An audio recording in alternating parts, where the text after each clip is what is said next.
എന്താ കഥയിലേക്ക് സ്വാഗതം. എന്താ കഥ ഇന്ന് ചർച്ച ചെയ്യുന്നത് എറണാകുളം മണ്ഡലത്തിലെ വിശേഷങ്ങളാണ്. എറണാകുളം സാധാരണ നിലയ്ക്ക് കോൺഗ്രസിന്റെ ശക്തി കേന്ദ്രമായി വിശേഷിപ്പിക്കപ്പെടുന്ന ഒരു മണ്ഡലമാണ്. കളമശ്ശേരി, വൈപ്പിൻ, കൊച്ചി, തൃക്കാക്കര, തൃപ്പൂണിത്തുറ, പറവൂർ, എറണാകുളം എന്നിങ്ങനെ 7 മണ്ഡലങ്ങൾ. അതിൽ LDF കഴിഞ്ഞ 2021 നിയമസഭാ തെരഞ്ഞെടുപ്പിൽ ജയിച്ചത് കളമശ്ശേരിയിലും വൈപ്പിനിലും കൊച്ചിയിലും. ബാക്കി 4 മണ്ഡലങ്ങളിൽ തൃക്കാക്കരയിലും തൃപ്പൂണിത്തുറയിലും പറവൂരിലും എറണാകുളത്തും കോൺഗ്രസ് ആണ് വിജയിച്ചത്. ഈ മണ്ഡലത്തിൻ്റെ ഒരു ലഘുചരിത്രം ഒന്ന് പരിശോധിക്കാം. 1957-ലും 62-ലും വിജയിച്ച AM തോമസ് അന്ന് നെഹ്റു മന്ത്രിസഭയിൽ അംഗമായിരുന്നു. 1967-ൽ CPIM മണ്ഡലം തിരിച്ചുപിടിക്കുന്നു V. വിശ്വനാഥ മേനോനിലൂടെ. പിന്നീട് അദ്ദേഹം ധനമന്ത്രിയായി. 1971-ലും 77-ലും കോൺഗ്രസ് നേതാവ് ഹെൻറി ഓസ്റ്റിൻ വിജയിക്കുന്നു. 80-ൽ കോൺഗ്രസിൻ്റെ തന്നെ സേവിയർ അറക്കൽ വിജയിക്കുന്നു. 84, 89, 91 വർഷങ്ങളിൽ KV തോമസ് വിജയിക്കുന്നു. 96-ൽ സേവിയർ അറക്കൽ LDF സ്വതന്ത്ര സ്ഥാനാർത്ഥിയായി വരുന്നു. ആ പരീക്ഷണം വിജയിക്കുന്നു.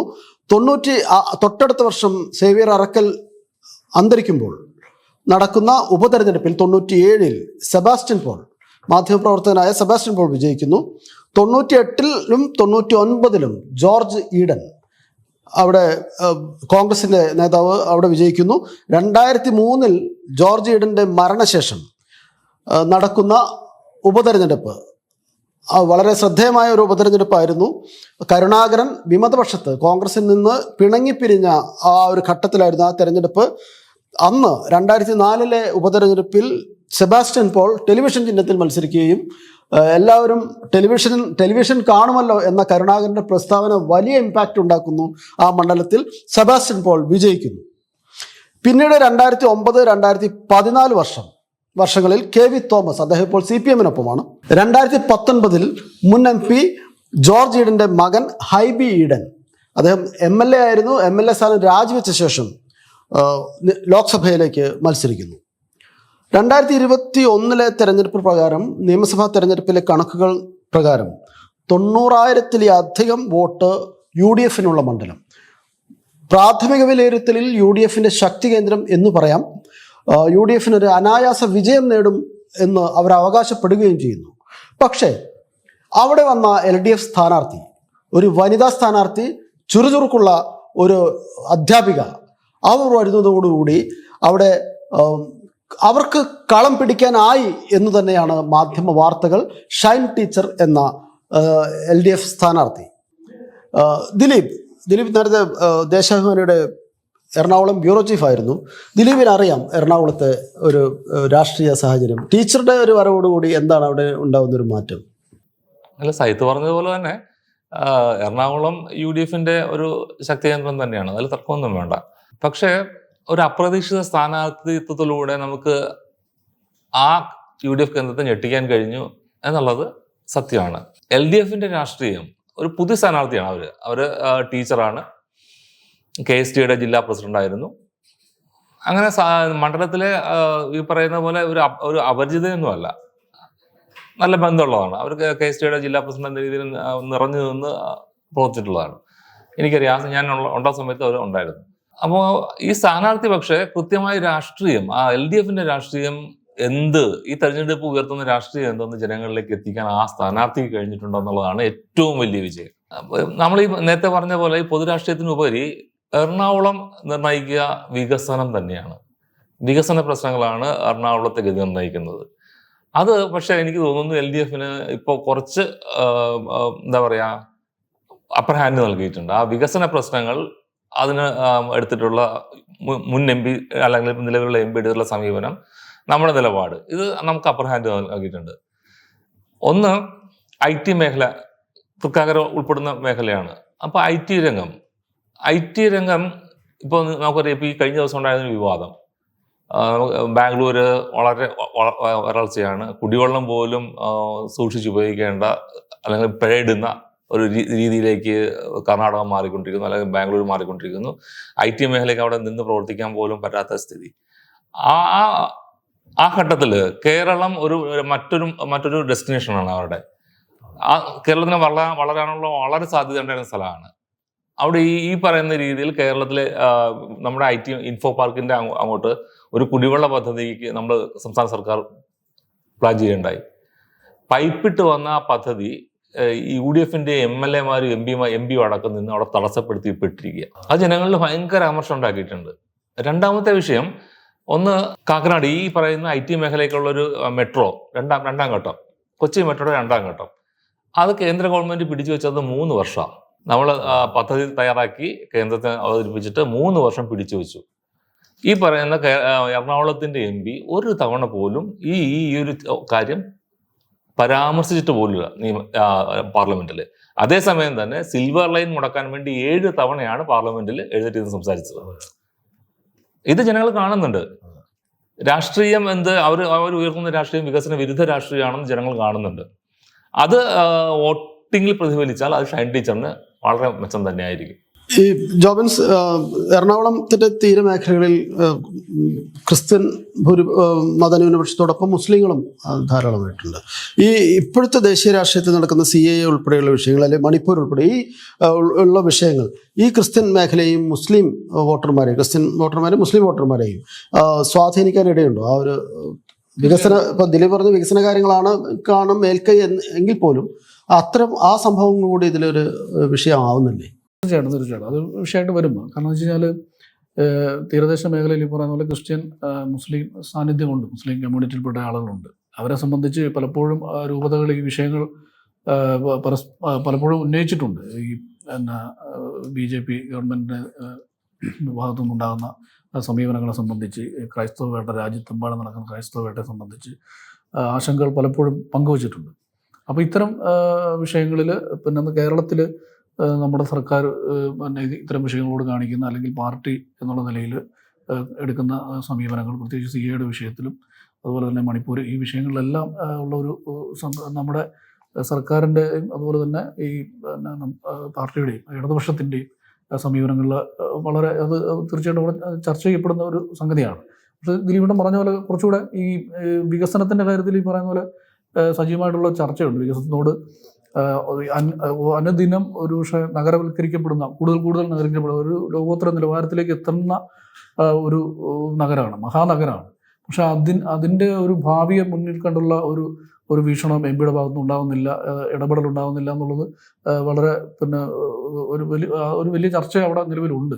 ഈ മെട്രോയുടെ കാര്യത്തിൽ മാത്രമല്ല, സിൽവർ ലൈനിൻ്റെ കാര്യത്തിലും എന്തിനാണ് ഇത്ര ധൃതി എന്ന് ചോദിക്കുന്ന UDF ജനപ്രതിനിധികളാണുള്ളത്. അത് അവിടത്തെ സംബന്ധിച്ച്, അവിടുത്തെ പിന്നെ എന്താ പറയുക, ജനപ്രതിനിധികളെ ഈ ഒരു മനോഭാവം യുവാക്കളെ സംബന്ധിച്ച്, അഭ്യസ്ത വിദ്യരായ ചെറുപ്പക്കാരെ സംബന്ധിച്ച്, പ്രൊഫഷണലുകളെ സംബന്ധിച്ച് വളരെ ഉത്കണ്ഠയോട് കൂടിയിട്ടാണ് ഈ സമീപനത്തെ കാണുന്നത്. അപ്പോൾ MP പാർലമെന്റ് ശബ്ദിക്കാൻ ഒരിക്കലും എഴുന്നേറ്റ് SFI നിരോധിക്കണം എന്ന് പറയാനാണ് എഴുന്നേറ്റത്. അത് അദ്ദേഹം ജോർജ് ഇടൻ്റെ മകൻ എന്നുള്ള നിലയ്ക്ക് പെട്ടെന്ന് KSUവിലേക്ക് പ്രൊമോട്ട് ചെയ്യപ്പെട്ടു, KSUവിൽ വരുന്നു. ആ സമയത്ത് പിന്നെ SFIക്കാരുമായിട്ട് എന്തെങ്കിലുമൊക്കെ ഉള്ള ചെറിയ വണക്കങ്ങളോ വിച്ചലമാന്തരമൊക്കെ ഉണ്ടായിട്ടുണ്ടാവും. അപ്പോൾ അദ്ദേഹം ഒരു ജനപ്രതിനിധിയായിട്ട് വന്നപ്പം തൻ്റെ മണ്ഡലത്തിലെ ഈ മഹാനഗരത്തെ പ്രതികരിക്കുന്ന ഒരു MP എന്നുള്ള നിലയ്ക്ക് ഇവിടുത്തെ ആവശ്യങ്ങൾ ഉന്നയിക്കുന്നതിനേക്കാൾ അപ്പുറത്ത് പണ്ടെന്നോ SFIക്കാരും ആയിട്ടുള്ള ചെറിയ വഴക്കിൻ്റെ പേരിൽ ആ സംഘടന നിരോധിക്കണമെന്നാണ് അദ്ദേഹം ആവശ്യപ്പെട്ടത്. അപ്പം ഇതൊക്കെ കണ്ട് വിലയിരുത്താനുള്ള ശേഷിയുള്ള ഒരു സമൂഹമാണ്. എനിക്ക് സപ്ലിമെന്റ് ചെയ്യാനുള്ളത് ഈ തീരദേശത്തും വികസനം ചർച്ച തന്നെയാണ്. കാരണം 2 കാര്യം, ഒന്ന് ചെല്ലാനം ലോകോത്തര. ഇനിയിപ്പോ നമ്മൾ ഈ ദിവസങ്ങളിൽ കേരളത്തിന്റെ മധ്യ കേരളം മുതൽ തിരുവനന്തപുരം വരെ മൊത്തം കടലാക്രമണം വന്നപ്പോൾ ചെല്ലാനം ശാന്തമായിരുന്നു. 2 ജലമെട്രോ, ഇത് രണ്ടും തീരദേശത്തെ ജനങ്ങളെ കൂടുതൽ സ്വാധീനിക്കുന്നത്. 2ഉം സംസ്ഥാന ഗവൺമെന്റ് പദ്ധതിയാണ്. ജലമെട്രോ എന്ന് പറയുന്നത് വളരെ ജനകീയമായിട്ട് തന്നെ അത് വളരെ വിജയമായിട്ട് സ്വീകരിക്കപ്പെട്ടു. അടുത്ത ദിവസം ഒരു ചിത്രം കണ്ടു, നമ്മുടെ ഈ ചെല്ലാനത്തൂടെ പിന്നെ ഈ കുരിശിന്റെ വഴി കടന്നു പോകും വളരെ ശാന്തമായ പിന്നെ സമുദ്രം അപ്പുറത്ത് നിൽക്കുന്നു. അവരുടെ ജീവിതത്തിലേക്ക് ഇതിങ്ങനെ തിരയടിച്ച് കയറുന്നില്ല, വളരെ ശാന്തമായി അതൊഴുകി പോവുകയാണ്. ആ ശാന്തത തീർച്ചയായിട്ടും തീരദേശ ജനവിഭാഗങ്ങൾ അത് കാണുന്നുണ്ട്. KS രാധാകൃഷ്ണനാണ് അവിടെ NDAയുടെ സ്ഥാനാർത്ഥി. KS രാധാകൃഷ്ണന്റെ സാന്നിധ്യം തന്നെ കോൺഗ്രസിനെ ദുർബലപ്പെടുത്തുന്ന ഒരു ഘടകമല്ലേ? കാരണം ഈ കഴിഞ്ഞ വർഷം വരെ കോൺഗ്രസ് നേതാവായിരുന്ന അയാളെ കോൺഗ്രസ് ഇന്ന് BJPയിലേക്ക് മാറും. ആ ഒരു സാന്നിധ്യം കോൺഗ്രസിനെ ദുർബലപ്പെടുത്തുന്നില്ല ശരിക്കും? തീർച്ചയായും എറണാകുളത്ത് എനിക്ക് തോന്നുന്നു കേരളത്തിലെ ഈ 19 കോൺസ്റ്റിറ്റ്യുവൻസിയിലും BJPയുടെ സാന്നിധ്യം കോൺഗ്രസിന് ഗുണമാണെങ്കിൽ എറണാകുളത്ത് ദോഷമായിരിക്കും മിക്കവാറും. എൻ്റെ ഒരു എഴുത്തിൽ അങ്ങനെയാണ്. കറക്റ്റാണ്. അത് KC രാധാകൃഷ്ണൻ എന്ന വ്യക്തി, കാരണം ഇന്നലെ വരെ കോൺഗ്രസ് ആയിരുന്നു. കോൺഗ്രസ് എന്ന് പറഞ്ഞാൽ സജീവ കോൺഗ്രസ്, PSC ചെയർമാൻ, എറണാകുളം മഹാരാജസിന്റെ പ്രൊഡക്റ്റ്, സാംസ്കാരിക മേഖലയിൽ എറണാകുളത്തിന് സജീവ സാന്നിധ്യം, ഈ നിലയിൽ നിറഞ്ഞിപ്പോൾ എനിക്ക് തോന്നുന്നു വേണ്ട ഒരു ഒറ്റ പോസ്റ്റ് മതി. നമ്മുടെ രാജൻ പുഴക്കര സാറ് അറിയോ, മാതൃഭൂമിയിൽ നിന്ന് രാജിവെച്ച രാജൻ സാറിന്റെ ഒരു പോസ്റ്റ് ഉണ്ട്. ഇത്ര നാളും ഞാൻ കോൺഗ്രസ്സുകാരനായിരുന്നു, ആജീവനാന്ത കോൺഗ്രസ്സുകാരനാണ്, എപ്പോഴും കോൺഗ്രസ് തന്നെയാണ്. അദ്ദേഹം പറഞ്ഞു ഇനിയിപ്പോ എന്റെ വോട്ടിന് വേണ്ടി കോൺഗ്രസ്സുകാർ ദുഃഖിക്കേണ്ടി വരുമെന്നോ തരത്തിലൊരു പോസ്റ്റ് രാധാകൃഷ്ണന്റെ സ്ഥാനാർത്ഥത്തിലൂടെ കോൺഗ്രസ്സുകാർ ദുഃഖിക്കേണ്ടി വരുന്ന ഒരു ഫേസ്ബുക്ക് പോസ്റ്റ് ഇട്ടു. അതൊരു ഇപ്പൊ എല്ലാവരും അങ്ങനെ ചിന്തിക്കുമെന്നല്ല പറഞ്ഞത്, ഒരു സജീവ തന്നെയല്ല. അദ്ദേഹം ഈ പറയുന്ന മത്സ്യത്തൊഴിലാളികൾ വിഭാഗത്തിൽപ്പെട്ട ഒരു ആളാണ്. ആ വിഭാഗത്തിന്റെ വോട്ട്, ആ വിഭാഗം ഒരു 60%-ലേറെ UDFന്റെ വോട്ടുമാണ്. അപ്പൊ അതുകൊണ്ട് തന്നെ ആ വിഭാഗത്തിന് വേറെ അതിർത്തി ഉണ്ട്. കാരണം ഈ തൃശ്ശൂർ TN പ്രതാപനെ പിൻവലിച്ചതിൽ വളരെ അതിർത്തിയുണ്ട്. അത് അവരുടെ സമുദായ നേതൃത്വം തന്നെ വി ദിനകരൻ അവരുടെ UDFുമായി ബന്ധപ്പെട്ട് നിൽക്കുന്ന ഒരാളാണ്. അദ്ദേഹം കാര്യത്തിൽ അതെ അവർ പറഞ്ഞു, അത് പ്രതാപൻ വളരെ പെർഫോം ചെയ്തിരുന്ന ഒരാളാണ്. ഭൂരിപക്ഷ കേരളത്തിൽ നിന്ന് MP-മാരിൽ ആകെ എന്തെങ്കിലും സംസ്ഥാനത്തിന് വേണ്ടി സംസാരിച്ച ഒരു വ്യക്തിയാണ്. അപ്പോൾ അദ്ദേഹം ഒഴിവാക്കിയത് ഈ പറയുന്ന പോലെ വംശീയമായ ഒരു വിവേചനമാണെന്നുള്ള തരത്തിൽ അഭിപ്രായപ്പെട്ടിട്ടുണ്ട്. അത് ആലപ്പുഴയിൽ മത്സരിക്കുന്ന കോൺഗ്രസിന്റെ ദേശീയ നേതാവ് ഇടപെട്ട് തന്നെയാണ് പിൻവലിപ്പിച്ചതെന്നുള്ള ഒരഭിപ്രായം ഉണ്ട്. പിന്നെ ഈ KS രാധാകൃഷ്ണൻ ദിലീപേട്ടൻ പറഞ്ഞ പോലെ കോൺഗ്രസിന്റെ ഒരു മുഖം എന്ന് പറയുന്നത് ബുദ്ധിജീവി മുഖം കൂടിയാണ് അദ്ദേഹം.